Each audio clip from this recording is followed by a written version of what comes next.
Hi student, कैसे हैं। उम्मीद करता हूँ कि आप लोग अच्छे ही होंगे। इसका पिछले वीडियो में हम बताए थे कि इंग्लिश ग्रामर क्या होता है ना, वर्ड क्या होता है, ये सब के बारे में हम जानकारी दिए थे। और इंग्लिश ग्रामर को 5 भागों में बांटा गया है। Orthography, etymology, syntax, punctuation, prosody, तो ये सब के बारे में हम बताए थे। और अभी हम इस वीडियो में आपको हम पार्ट ऑफ स्पीच, ठीक है, पार्ट ऑफ स्पीच, पार्ट मतलब होता है भाग, ऑफ मतलब होता है का, और स्पीच मतलब होता है भाषा। अगर इसको हम हिंदी मीडियम में अगर लेते हैं तो इसका मतलब होता है भाषा के भाग, ठीक है। तो पार्ट ऑफ स्पीच, इसका पार्ट ऑफ स्पीच का परिभाषा होता है हिंदी में, अंग्रेजी के तमाम शब्दों को वाक्य के अनुसार 8 भागों में बांटा गया है, जिसे हम पार्ट ऑफ स्पीच कहते हैं, ठीक है। मतलब ये हुआ कि अंग्रेजी भाषा में जितने भी शब्द हैं उनको 8 भागों में बांट लिया गया है, और इसी जो 8 भाग जो होते हैं इनको पार्ट ऑफ स्पीच कहा जाता है, ठीक है। इसका इंग्लिश में डेफिनेशन होता है, words are divided into 8 classes according to their function is called part of speech. इसका इंग्लिश में होता है कि वर्ड्स आर डिवाइडेड, यानी जितने भी शब्द हैं वो बांटे गए हैं, इनटू 8 क्लासेस यानी 8 भागों में, अकॉर्डिंग टू देयर फंक्शन उनके फंक्शन के according, is called part of speech, और उसे ही क्या बोलते हैं, पार्ट ऑफ स्पीच कहते हैं, ठीक है। अब आगे बढ़ते हैं, ठीक। तो यहाँ है there are 8 kinds of part of speech. यहाँ पे पार्ट ऑफ स्पीच के 8 भाग हैं। पहले जो नॉन है इसको हिंदी में बोलते हैं संज्ञा, ठीक है।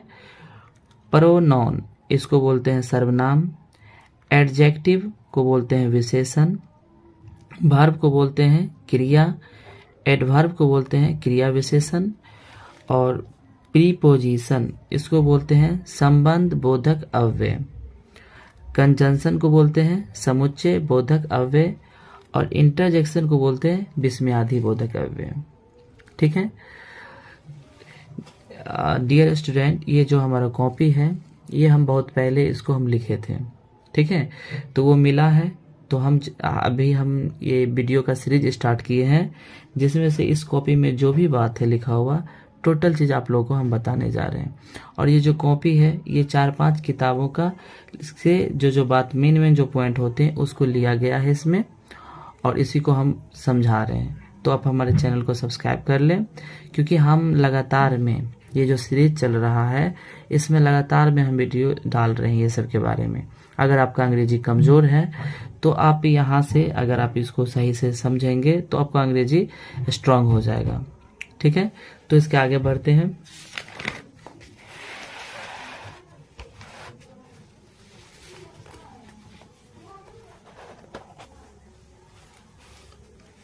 ठीक, अब हम चलते हैं इसका नॉन इसको बोलते हैं हिंदी में संज्ञा।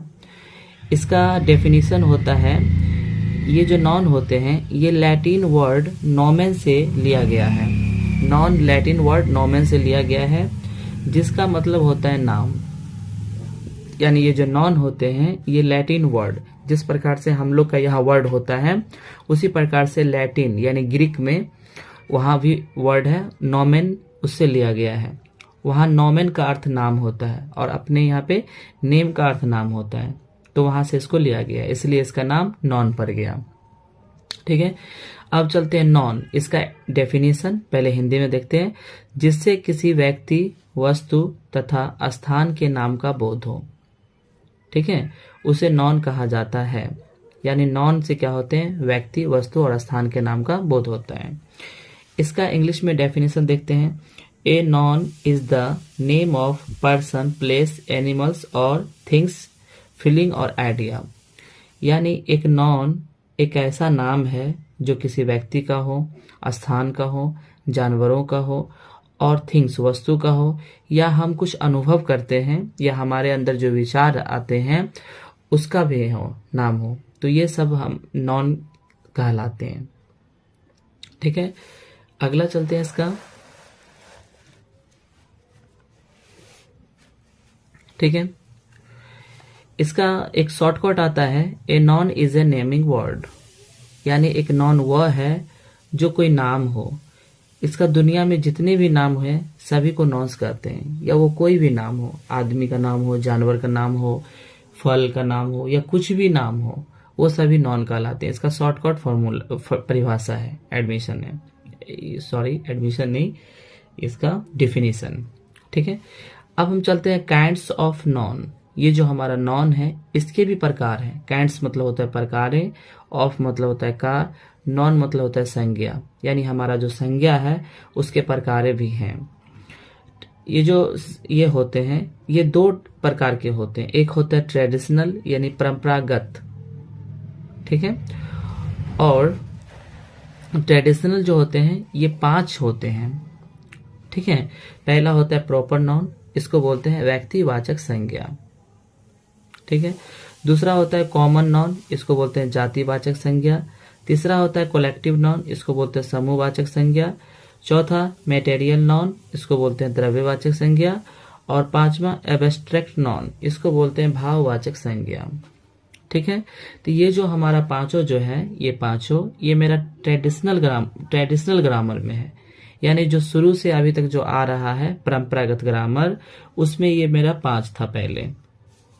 ठीक है, लेकिन अब न्यू ग्रामर, क्योंकि सब कुछ में है ना खोज होता रहता है, तो इसमें भी खोज हुआ है। तो न्यू में क्या होते, 3 होते, जिसके बारे में आगे पढ़ेंगे। और अभी इसमें हम पहला चलेंगे इसका, जैसे प्रॉपर नाउन है ना, इसका हम पूरा डेफिनेशन सब कुछ पढ़ेंगे। तो प्रॉपर नाउन किसी व्यक्ति, वस्तु, जानवर, स्थान के खास नाम को प्रॉपर नाउन कहते हैं। यानी जो खास नाम होते हैं, खास मतलब होता है पर्सनल, ठीक है, जो नाम होते हैं उसको हम लोग प्रॉपर नाउन कहते हैं। ठीक है, इसका इंग्लिश में इसका डेफिनेशन देखेंगे। इंग्लिश में definition, proper noun is the name of particular person, place और थिंग्स। यानी प्रॉपर नाउन एक ऐसा नाम है जो किसी खास व्यक्ति का हो, स्थान का हो या वस्तु का हो। प्रॉपर का मतलब ये होता है ऑन्स यानी ऑन, यानी एक अकेला है ना, एक अकेला, यानी उसका यानी पर्सनल नाम हो, यानी कोई मतलब खास नाम हो। ठीक है, उसके बाद प्रॉपर नाउन, नेक्स्ट डेफिनेशन इसका है, proper noun is that noun which has unique nature. यानी जो प्रॉपर नाउन होते हैं उसका एक अलग खास नेचर होते हैं। जैसे कि राम, अब ये जो राम है ये एक अलग नाम है, खास नाम है, कोई व्यक्ति होगा उसका ही नाम है। रामायण, ये जो रामायण है ये भी एक बुक है, ये खास बुक है। गीता, ये भी एक बुक है, खास बुक है। बाइबल है ना, उसके बाद ईद एक पर्व का नाम है, ये भी एक खास पर्व होते हैं, एडीसी एक्सेट्रा। तो इसका मतलब ये हुआ कि जो प्रॉपर नाउन होते हैं उसमें खास नाम होते हैं। ठीक है, अब इसका हम अगला चलते हैं।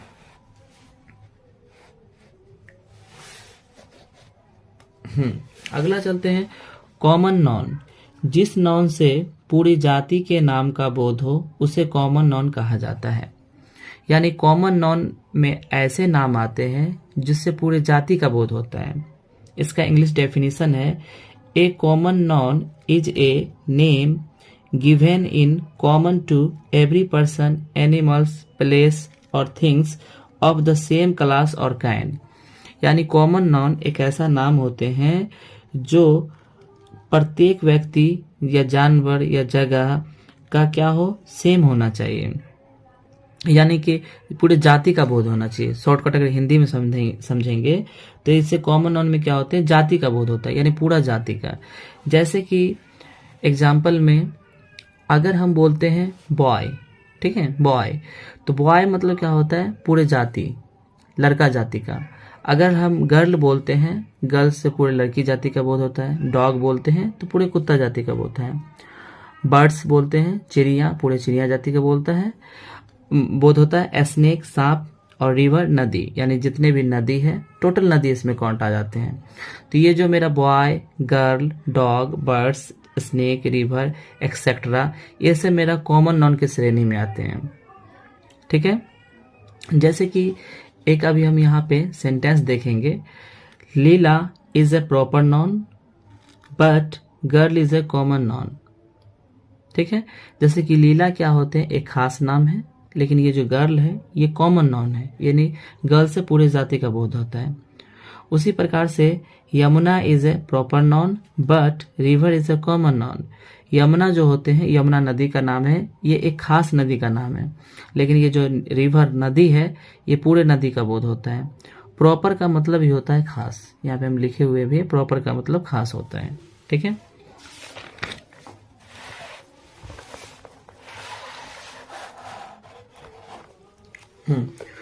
उसके बाद हम चलते हैं कलेक्टिव नाउन।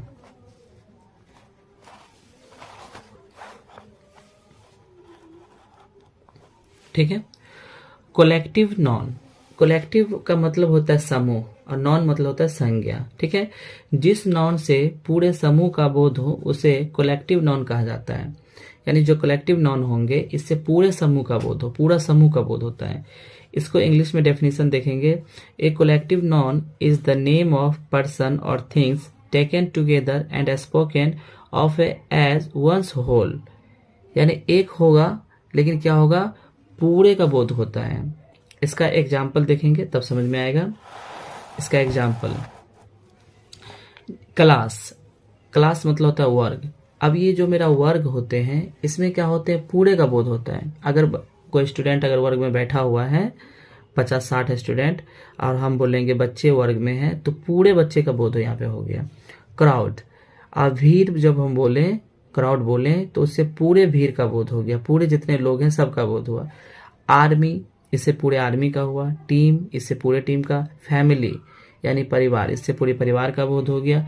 कमिटी, कमिटी का हिंदी बोलते समिति, इससे भी पूरे का बोध होता है। मॉब यानी भीड़। बंच गुच्छा। फ्लॉक झुंड। आर्मी कहने से सैनिक के पूरे समूह का बोध होता है, यहाँ पे हम लिखे हुए भी हैं, ये होता है। मतलब ये हुआ कि ऐसा नॉन यानी ऐसा नाम जिससे पूरे समूह का बोध होता है उसे बोलते हैं कलेक्टिव नॉन। ठीक है, अब इसका अगला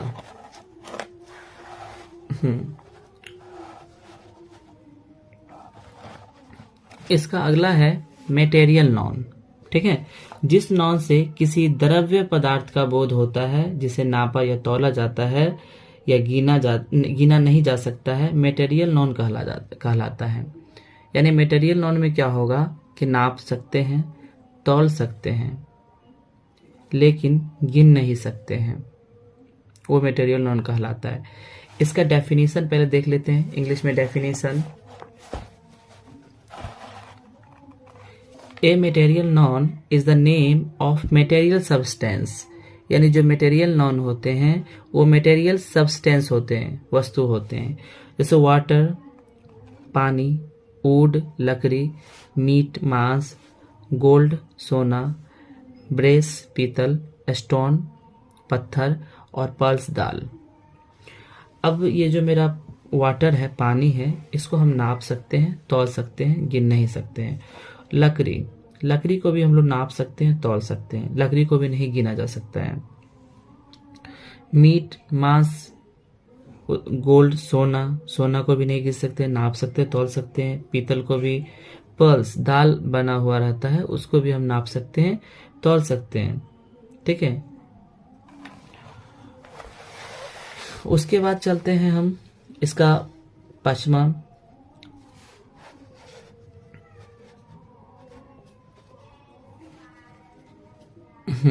इसका पचमा है एब्स्ट्रैक्ट नॉन। जिस नॉन से भाव गुण विचार अनुभव इत्यादि का बोध हो उसे जिसे देखा या छुआ नहीं जा सकता हो एब्स्ट्रैक्ट नॉन कहलाता है। यानी एब्स्ट्रैक्ट नॉन में क्या होगा, भावना विचार ये सब का गुण होगा। अब हम किसी की भावना को तो छू नहीं सकते हैं, कोई मन में अगर कुछ विचार कर रहा है उसको तो हम छू नहीं सकते हैं, सिर्फ हम अनुभव कर सकते हैं। तो जिसको हम अनुभव कर सकते हैं उसको हम लोग बोलते हैं एब्स्ट्रैक्ट नॉन। ठीक है, इसका इंग्लिश डेफिनेशन होता है,